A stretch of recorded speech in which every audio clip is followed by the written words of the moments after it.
ஒரு நாட்டோட கவர்மெண்ட் எப்படி பணம் சம்பாதிக்குன்னு தெரியுமா? தெரிஞ்சுக்க வீடியோவை ஃபுல்லா பாருங்க. Welcome to economic series. இன்னைக்கு டே 18.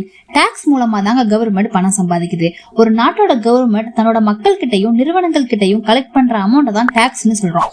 நாம கட்டுற டாக்ஸை வச்சுதான் கவர்மெண்ட் ரோடு ரயில்வேஸ் போடுது, கவர்மெண்ட் ஹாஸ்பிட்டல் கவர்மெண்ட் ஸ்கூல்ஸ் நடத்துது, ஆர்மி போலீஸை ரன் பண்ணுது, குடிநீர் மற்றும் பொது சேவைகள் எல்லாமே செய்யுது.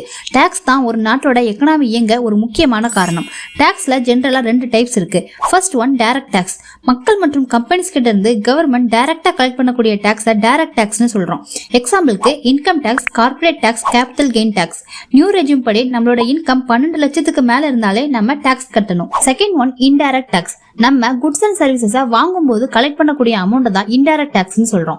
எக்ஸாம்பிளுக்கு GST, custom duty, excise duty.